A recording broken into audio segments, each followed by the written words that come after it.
ശ്രീനിസാറെ അടുത്ത് ചെല്ലുന്ന വിക്രമിൻ്റെ സുഹൃത്തുക്കളെയാണ് നമ്മൾ കാണുന്നത്. അപ്പോൾ ശ്രീനിസാറോട് ചോദിക്കുന്നുണ്ട്, വിക്രമിന് നിങ്ങളേത് വീടെങ്കിലും പറഞ്ഞയച്ചതാണോ? അപ്പോൾ അദ്ദേഹം പറഞ്ഞത് ഞാൻ എവിടെയും പറഞ്ഞയച്ചിട്ടൊന്നുമില്ല, അവൻ ഇവിടെ വന്നിട്ടില്ലായിരുന്നു. അപ്പോൾ എല്ലാവരും വിചാരം ഞാൻ പറഞ്ഞയച്ചതാണോ, ഞാൻ പറഞ്ഞയച്ചതാണെങ്കിൽ ഞാൻ പറയൂ എന്തായാലും എന്ന് പറഞ്ഞു. അപ്പോൾ പറഞ്ഞു വിക്രമിനെ അഭിലാഷ് എന്തെങ്കിലും ചെയ്തായിരിക്കുമെന്ന് ചോദിക്കുക. അപ്പോൾ പറഞ്ഞു അഭിലാഷ് എന്തെങ്കിലും ചെയ്തിട്ടുണ്ടെങ്കിൽ അവനെ കൊന്നു കളയണമെന്ന് പറയുന്നുണ്ട്. അപ്പോൾ അഭിലാഷിനെ അന്വേഷിക്കാൻ വേണ്ടിയിട്ട് അവരെ പാർട്ടിക്കാരെ അയക്കുന്നതാണ് നമ്മൾ കാണുന്നത്. അപ്പോഴാണ് പെട്ടെന്നൊരു ഫോൺ കോൾ വരുന്നത് വിക്രമിനെ പറ്റിയിട്ട്. വിക്രമിൻ്റെ ബൈക്ക് കണ്ടെത്തിയിട്ടുണ്ടെന്നും അപ്പം വിക്രമിനെ പറ്റി അന്വേഷിക്കാൻ വേണ്ടി എല്ലാവരും ചെന്നിട്ട് അന്വേഷിക്കാൻ പോയിട്ടുണ്ട് എന്നാണ് സാറ് പറയുന്നത്. അപ്പോൾ അത് കേട്ട് സമാധാനത്തോടെ മടങ്ങുന്ന വിക്രമിൻ്റെ സുഹൃത്തുക്കളെയാണ് കാണുന്നത്. പിന്നീട് നമ്മൾ കാണുന്നത് വീട്ടിലേക്കാണ്. വിക്രമിൻ്റെ വീട്ടിൽ നന്ദിനിയേട്ടത്തി ഡ്രസ്സ് മടക്കി വെക്കുന്നതാണ് നമ്മൾ കാണുന്നത്.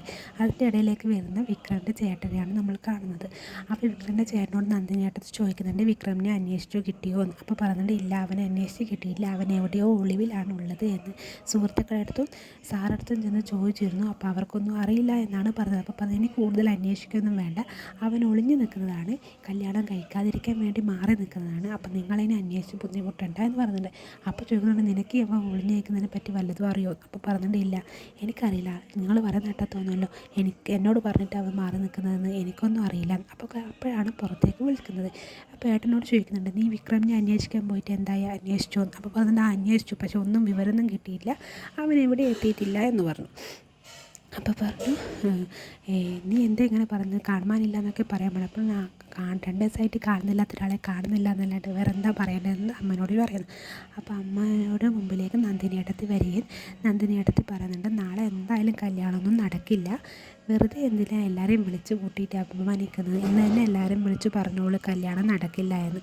അപ്പോൾ നന്ദിനിയേട്ടത്തിയുടെ വഴക്ക് പറയുന്ന മുത്തശ്ശീനെയാണ് നമ്മൾ കാണുന്നത്.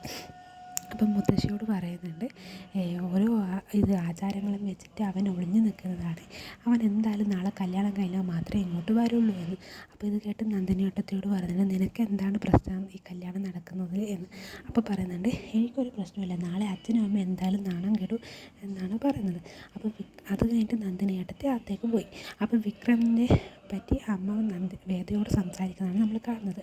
അപ്പോൾ പറയുന്നുണ്ട് വേദ, വിക്രമിന് എന്നോട് ആദ്യം ഒരു അകൽച്ച ഉണ്ടായിരുന്നു, അന്ന് അമ്പലത്തിൽ വെച്ച് താലി കെട്ടിയപ്പോഴും എല്ലാവരും പറഞ്ഞപ്പോൾ വിക്രം അനുസരിച്ചിരുന്നു, പക്ഷേ നാളെ എന്തായാലും വിക്രം വരും, എനിക്ക് ഉറപ്പാണ് എന്ന് പറയുന്നതാണ്. അപ്പോൾ അത് കേട്ട് നന്ദിനിയേട്ടത്തി പറയുന്നുണ്ട്, നാളെ എന്തായാലും അവൻ വരും, നീ അതും കാത്തു നിന്നോ എന്ന് പറയുന്നുണ്ട്. അപ്പോൾ നന്ദിനിയേട്ടത്തിയോട് ചെറിയ പുച്ഛത്തോടെ വേദം മാറി നിൽക്കുക. അപ്പോൾ അത് കഴിഞ്ഞ് മുത്തശ്ശി പറയുന്നുണ്ട്, നീ എന്തായാലും നിൻ്റെ ഏട്ടനെ വിളിച്ച് ചോദിക്കുക വിക്രം എവിടെയാണുള്ളതെന്ന്. അപ്പോൾ അവൻ കളവാണ് പറയുന്നതെങ്കിൽ നമുക്ക് മനസ്സിലാക്കുമല്ലോ എന്ന് പറഞ്ഞ് വേദ വിക്രമിനെ പറ്റി അന്വേഷിക്കാൻ വേണ്ടി ശ്രീയേട്ടനെ വിളിക്കുന്നതാണ്. അപ്പോൾ ശ്രീയേട്ടൻ ചോദിക്കുന്നുണ്ട്, നീ എന്താ ഈ ഫോണിൽ വിളിക്കുന്നത്, കല്യാണം ക്ഷണിക്കാൻ വേണ്ടിയിട്ടാണോ, ഇന്നാണോ വിളിക്കേണ്ടതെന്നെല്ലാം പറഞ്ഞിട്ട് ചെറിയ ദേഷ്യത്തോടെ സംസാരിക്കുന്നുണ്ട്. ഉള്ളിൽ കളത്തിലുണ്ടെങ്കിൽ അദ്ദേഹം അത് പുറത്ത് കാണിക്കുന്നില്ല കേട്ടോ. അപ്പോൾ വേദ ചോദിക്കുന്നുണ്ട് വിക്രം എവിടെയാണെന്ന്. അപ്പോൾ പറയുന്നുണ്ട്, വിക്രമിനെ പറ്റി എനിക്കറിയില്ല, നീ നിൻ്റെ സാറോട് തന്നെ പോയി ചോദിക്കുക, അവൻ എവിടെയാണുള്ളത് എനിക്കറിയില്ല, എന്നോട് ചോദിക്കണ്ട, നിന്നെ പണ്ടൊരു ഹോട്ടലിൻ്റെ പുറത്ത് വന്നിട്ട് എന്നോട് ഭീഷണിപ്പെടുത്തിയ അവനാണ്, അപ്പോൾ അവൻ്റെ കാര്യങ്ങൾ ഇനി ഞാൻ അന്വേഷിക്കില്ല എന്നാണ് പറഞ്ഞത്. അപ്പോൾ അതിനിടയ്ക്ക് സെൻറ്റിമെൻറ്റ്സ് ആയിട്ട് പറയുന്നുണ്ട്, വർഷയെ നിനക്ക് കല്യാണത്തിന് വിളിക്കായിരുന്നു, ഗർഭിണിയാണെങ്കിൽ അവൾ നിൻ്റെ കല്യാണത്തിന് വരണമെന്ന് പറഞ്ഞിട്ടുണ്ട്, ഞാൻ സമ്മതിക്കുമായിരുന്നു എന്ന് പറഞ്ഞ് വെറുതെ ഒരു സെൻറ്റിമെൻ്റൽ ടോക്ക് ഉണ്ടാക്കുകയാണ് ചെയ്യുന്നത്. അപ്പോൾ പറയുന്നുണ്ട്, ചേട്ടൻ അറിയില്ല എന്നാണ് പറയുന്നത്, അപ്പോൾ ഇനി എന്ത് ചെയ്യും? അപ്പോൾ പറയുന്നുണ്ട്, കോൾ ലിസ്റ്റ് നോക്കിയപ്പോഴാണ് മനസ്സിലാകുന്നത് കോൾ ലിസ്റ്റിൽ ജീന ഒരുപാട് തവണ വിളിച്ചിട്ടുണ്ടെന്ന്. അപ്പോൾ അതെന്താണ് ചോദിക്കുന്നതാണ് കാണുന്നത്.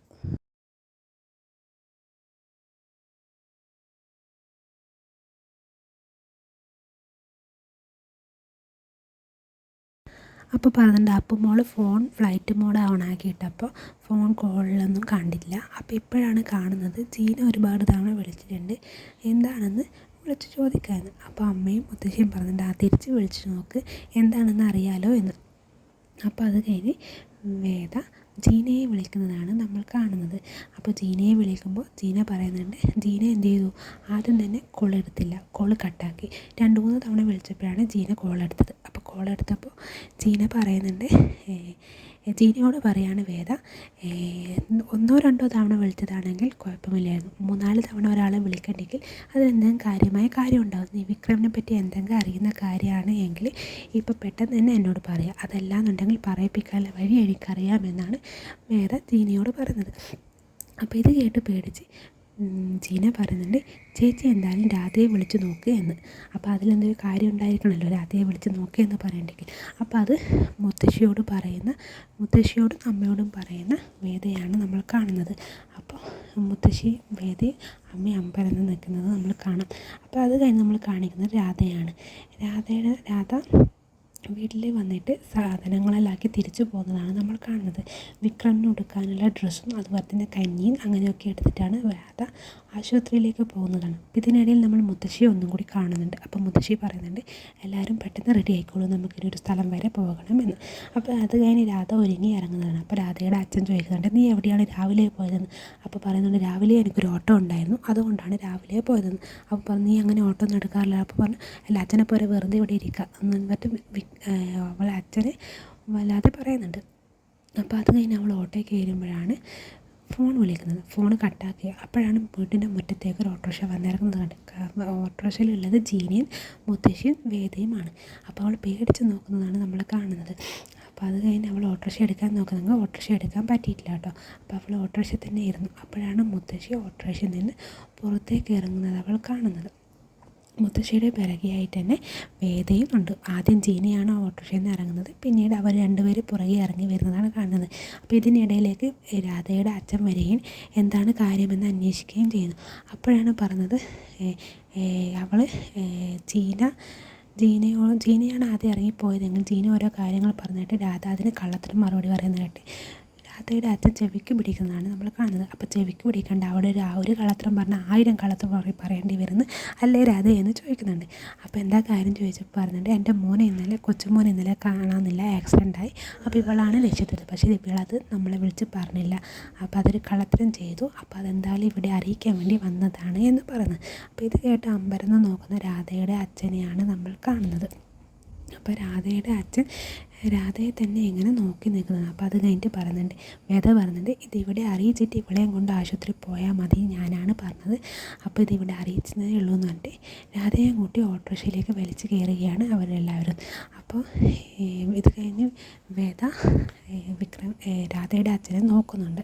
അപ്പോൾ അത് കഴിഞ്ഞിട്ട് നമ്മൾ കാണുന്നത് അവരെല്ലാവരും ഓട്ടോറിക്ഷയിൽ കയറി ആശുപത്രിയിലേക്ക് പോകുന്നത്.